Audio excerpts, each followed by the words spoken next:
ഒരു ചപ്പാത്തിയുടെയും മുട്ട ഗ്രേവിയുടെയും സ്റ്റോറിയാണ് കേട്ടോ ഇന്ന് നിങ്ങൾക്കായിട്ട് ഷെയർ ആക്കി തരുന്നത്. അതിനായിട്ട് ഇതാ 4 മുട്ട പുഴുങ്ങാനായിട്ട് വെള്ളത്തിൽ ഇട്ടിട്ടുണ്ട്. അതിലേക്ക് കുറച്ച് ഉപ്പ് കൂടെ ചേർത്ത് കൊടുക്കുന്നുണ്ട്. ഇനി അതൊന്ന് പുഴുങ്ങാനായിട്ട് സ്റ്റവിലേക്ക് വെച്ചിട്ടുണ്ട്.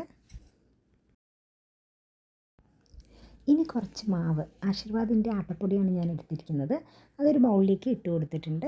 ആവശ്യത്തിനുള്ള ഉപ്പും ചെറു ചൂടുവെള്ളവും ചേർത്തിട്ട് നല്ലതുപോലെ ഒന്ന് കുഴച്ചെടുക്കുകയാണ് കേട്ടോ. നമുക്ക് എത്രയും സോഫ്റ്റായിട്ട് കുഴയ്ക്കാൻ പറ്റുമോ അത്രയും സോഫ്റ്റായിട്ട് കുഴച്ചെടുത്ത് കഴിഞ്ഞാൽ നമുക്ക് ചപ്പാത്തി നല്ല സോഫ്റ്റായിട്ട് തന്നെ കിട്ടും. ഇനിയിപ്പോൾ ഇതുപോലെ ഒന്ന് മിക്സ് ആക്കിയിട്ട് നല്ലതുപോലെ ഒന്ന് കുഴച്ചെടുക്കുന്നുണ്ട്. ഇത് കുഴച്ചതിന് ശേഷം കുറച്ച് സൺഫ്ലവർ ഓയിൽ 1 ടേബിൾ സ്പൂൺ ഒന്ന് ഒഴിച്ചു കൊടുത്തതിന് ശേഷം ഒരു അരമണിക്കൂർ റെസ്റ്റ് ചെയ്യാനായിട്ട് മാറ്റി വെച്ചിട്ടുണ്ട്. ഇനി നമുക്ക് മുട്ട ഗ്രേവി എങ്ങനെയാണ് ചെയ്യണമെന്ന് നോക്കിയാലോ. അതിനായിട്ട് പതിവ് പോലെ ഒരു പാത്രത്തിൽ കുറച്ച് വെള്ളം എടുത്തിട്ടുണ്ട്. 4 തക്കാളി, 2 സവാള, കുറച്ച് മല്ലിച്ചപ്പ് ഇത്രയും കൂടി ഇട്ടിട്ട് കറിവേപ്പിലയും കൂടി ഇട്ടിട്ട് കുറച്ച് ഉപ്പ് പൊടിയും മഞ്ഞൾ പൊടിയും കൂടി ആ വെള്ളത്തിലേക്ക് മിക്സ് ആക്കിയിട്ട് ഒരു ഹാഫ് ആൻ അവർ അല്ലെങ്കിൽ ഒരു 10 മിനിറ്റ് നേരം ഒന്ന് മുക്കി വെക്കുന്നുണ്ട്.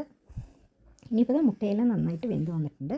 അതിൻ്റെ ഷെല്ലെല്ലാം ഒന്ന് തണുത്തതിന് ശേഷം അതിൻ്റെ ഷെല്ലെല്ലാം ഒന്ന് മാറ്റി കൊടുത്തിട്ട് 2 പീസാക്കിയിട്ട് കട്ട് ചെയ്ത് വയ്ക്കാം. ഇനിയിപ്പോൾ മുട്ട ഗ്രേവി ചെയ്തെടുത്താലോ. അതിനായിട്ടൊരു പാൻ അടുപ്പത്ത് വെച്ച് കൊടുത്തിട്ടുണ്ട്. അതിലേക്ക് 4 ടേബിൾ സ്പൂൺ സൺഫ്ലവർ ഓയിൽ ചേർത്ത് കൊടുത്തിട്ടുണ്ട്.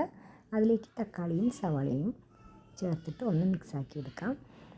ഒരു 2 to 3 മിനിറ്റ് ലോ ഫ്ലെയിമിൽ വെച്ചിട്ടൊന്ന് നന്നായിട്ടൊന്ന് കുക്ക് ചെയ്തെടുക്കണം കേട്ടോ. അതിനുശേഷം ആവശ്യത്തിനുള്ള ഉപ്പ് കൂടി ചേർത്ത് കൊടുക്കാം, മുളക് പൊടി ചേർത്ത് കൊടുക്കാം. എന്നിട്ട് നല്ലതുപോലെ ഒന്ന് മിക്സാക്കി എടുക്കണം. വീണ്ടും 2 to 3 ടേബിൾ സ്പൂൺ കൊത്തമല്ലി പൊടി കേട്ടോ അതുകൂടെ ചേർത്ത് കൊടുക്കാം. മഞ്ഞൾപ്പൊടി 1/4 സ്പൂൺ ചേർത്ത് കൊടുക്കാം. എന്നിട്ട് നല്ലതുപോലെ ഒന്ന് മിക്സാക്കിയിട്ട് മാറ്റി വയ്ക്കണം. ഇതുപോലെ മിക്സായി വരുമ്പോഴത്തേനും ഇതിലേക്ക് നമുക്ക് ഗ്രേവിക്ക് അനുസരിച്ചിട്ടുള്ള വെള്ളം വേണം ഒഴിച്ചു കൊടുക്കാനായിട്ട്. ഒരുപാട് വെള്ളം ഒഴിക്കരുത്, ഗ്രേവി ലൂസായി പോവും. അപ്പോൾ നമുക്ക് ആവശ്യത്തിനുള്ള വെള്ളം ഒഴിച്ചു കൊടുക്കാം.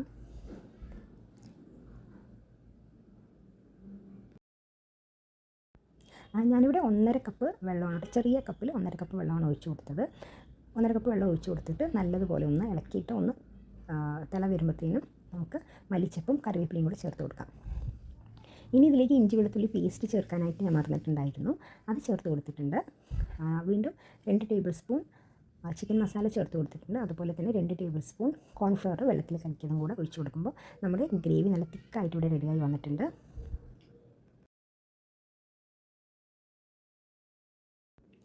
ഇനി ഇതിലേക്ക് മുട്ട പുഴുങ്ങിയതിൻ്റെ നമ്മൾ 2ആയിട്ട് കട്ട് ചെയ്ത് വെച്ചിട്ടില്ലേ, അത് ഓരോന്നായിട്ട് അങ്ങനെ വെച്ച് കൊടുക്കാം. ഇത് അടിപൊളി ടേസ്റ്റായിട്ടുള്ള ഒരു മുട്ട ഗ്രേവിയാണ് കേട്ടോ. എല്ലാവരും ഒന്ന് ട്രൈ ചെയ്ത് നോക്കണേ. ഇനിയിപ്പോൾ ചപ്പാത്തി ഉണ്ടാക്കാനായിട്ട് കൗണ്ടർ ടോപ്പിൽ കുറച്ച് മാവ് ഇട്ട് കൊടുത്തിട്ടുണ്ട്. ചപ്പാത്തിയുടെ ഒരു ഉരുള എടുത്തിട്ട് ഇങ്ങനെ പരത്തി കൊടുക്കാം. നമ്മൾ സാധാരണ ചെയ്യുന്ന പോലെ പരത്തി കൊടുക്കാം. ഒരു ഡപ്പയുടെ അടപ്പ് വെച്ചിട്ട് ഞാൻ ഇങ്ങനെ റൗണ്ടായിട്ട് ഷേപ്പ് ചെയ്തെടുക്കുന്നുണ്ട് കേട്ടോ.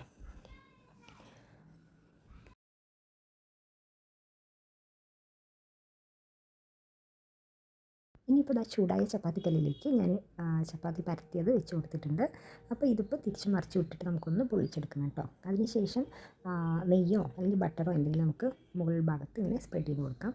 അപ്പോൾ നമ്മുടെ ചപ്പാത്തിയെല്ലാം ഇങ്ങനെ ഓരോന്നായിട്ട് ഞാൻ ചുട്ടെടുത്തിട്ടുണ്ട്.